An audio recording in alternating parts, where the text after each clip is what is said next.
Teman-teman, kita bersaat teduh pagi ini dengan kitab Imamat pasal 7 ayat 1 sampai dengan 38 tentang kepemimpinan rohani dari para imam. Kita mulai dengan ayat 1 sampai dengan ayat yang ke-7. Pemimpin rohani harus memberikan pengharapan. Ellen Ross mengatakan, pelayan perjanjian baru tidak hanya memiliki tanggung jawab untuk menasihati orang-orang supaya mempertahankan hubungan mereka dengan Tuhan yang Maha Kudus melalui pengakuan dan pertobatan, tetapi juga wajib untuk meyakinkan orang percaya bahwa Allah telah menyingkirkan dosa mereka. Inilah tujuan dari korban penebus salah.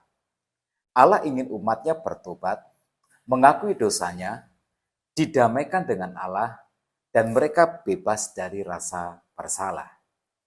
Para imam diberi hak istimewa oleh Tuhan untuk menyatakan pengampunan Tuhan bagi umatnya. Nah, ini adalah sebuah harapan. Tugas hamba Tuhan adalah memberikan harapan. Tentu saja, umat yang datang dengan membawa korban penebus salah harus tulus.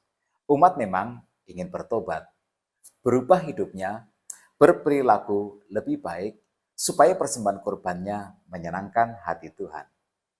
Kemudian ayat 11 sampai dengan 27, pemimpin rohani harus bersikap tegas tentang dosa. Kurban keselamatan adalah salah satu perayaan untuk merayakan hak istimewa bersekutu dengan Tuhan. Oleh karena itu, ini adalah satu-satunya persembahan di mana Tuhan, para imam, dan umat menerima bagian dari daging hewan kurban. Umat memberi kepada Tuhan, dan Tuhan dengan murah hati memberi kembali kepada umatnya. Ada 3 jenis kurban keselamatan. Yang pertama adalah sebagai ucapan syukur. Yang kedua, untuk membayar nazar. Dan yang ketiga, sebagai persembahan sukarela. Nah, persembahan ini bisa berupa hewan, bisa juga berupa tepung. Persembahan ini ditempatkan di atas mezbah kurban bakaran. Nah, maknanya adalah persekutuan kita dengan Tuhan itu didasarkan pada pendamaian. Allah sudah mengampuni dosa kita, maka kita dapat bersekutu dengan Tuhan. Sebagai ucapan syukur, iman dan umat dapat memakan bagiannya pada hari yang sama saat dipersembahkan. Sebagai pembayaran nazar atau persembahan sukarela, makanan dapat dimakan selama 2 hari. Tetapi pada hari yang ketiga, sisa makanan harus dibakar habis, tidak boleh dimakan. Memakannya adalah sebuah pelanggaran. Jika aturan ini dilanggar, maka pelakunya akan mendapatkan hukuman. Dari pengucilan dari masyarakat sampai kepada hukuman yang terberat, yaitu kematian. Disiplin ini sangatlah serius, karena itu imam harus selalu memberitahukan, harus selalu mengingatkan. Imam harus tegas menyampaikan supaya umat tidak melanggarnya dan menjadi berdosa. Dalam ayat 19 sampai dengan 21, para imam memiliki tanggung jawab untuk menjelaskan bahwa umat harus tahir dan memastikan diri bahwa makanan yang dikonsumsi tidak tercemar dengan alasan apapun juga. Pelanggaran terhadap aturan ini hukumannya sangatlah berat. Bahkan para pelanggar bisa dijatuhi hukuman kematian. Kemudian ayat 22 sampai dengan 27, ada satu rangkaian peraturan terakhir yang menjadi tanggung jawab para imam. Orang-orang dilarang makan lemak dan darah.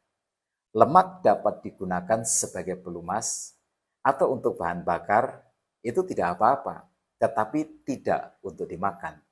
Sedangkan darah tidak dapat dimakan karena itu adalah milik Tuhan. Itu ketentuan Tuhan bagi umat Israel. Nah, sekarang apa hubungannya semuanya ini dengan kita, umat perjanjian baru?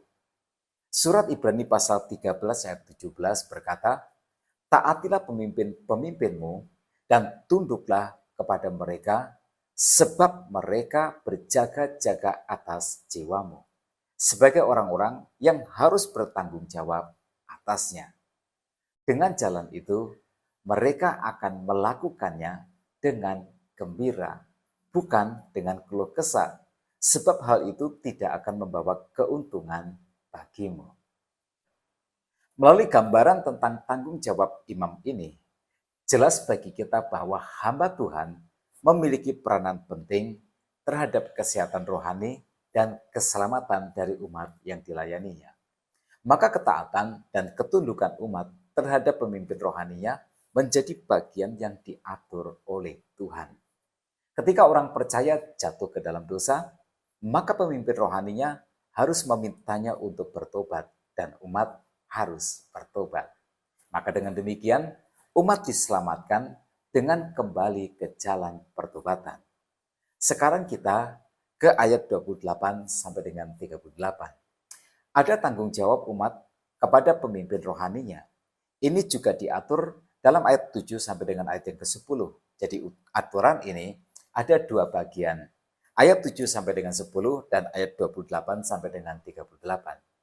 Ada bagian dari korban penebus dosa dan korban penebus salah yang diperuntukkan Tuhan menjadi bagian imam. Itu di ayat 7 sampai dengan ayat yang ke-10. Dan di ayat 28 sampai dengan 38, bagian dada korban keselamatan menjadi bagian Harun sebagai imam besar. Dan bagian paha kanan menjadi bagian anak-anak Harun yang bertugas sebagai imam. Ayat 36 berkata, itulah yang harus diserahkan menurut perintah Tuhan dari pihak Israel kepada mereka pada hari mereka itu diurapinya. Itulah suatu ketetapan untuk selama-lamanya bagi mereka turun-temurun. Nah, apa penerapan prinsip ini di Perjanjian Baru? Dalam suratnya yang pertama kepada jemaat Korintus, Rasul Paulus dalam hikmat Roh Kudus menulis dalam 1 Korintus pasal 9 ayat 13 dan 14, tidak tahukah kamu bahwa mereka yang melayani dalam tempat kudus mendapat penghidupannya dari tempat kudus itu, dan bahwa mereka yang melayani mezbah mendapat bagian mereka dari mezbah itu. Demikian pula Tuhan telah menetapkan bahwa mereka yang memberitakan Injil harus hidup dari pemberitaan Injil itu. Umat memiliki kewajiban untuk memenuhi kebutuhan pemimpin rohaninya. Tentu saja di gereja Perjanjian Baru itu diambil dari persepuluhan dan atau dari persembahan. Tetapi intinya sama. Dalam 1 Timotius pasal 5 ayat 18, Paulus menuliskan seorang pekerja patut mendapatkan upahnya. Nah, ayat penutup dari kitab Imamat pasal 7 adalah ayat 37 dan 38.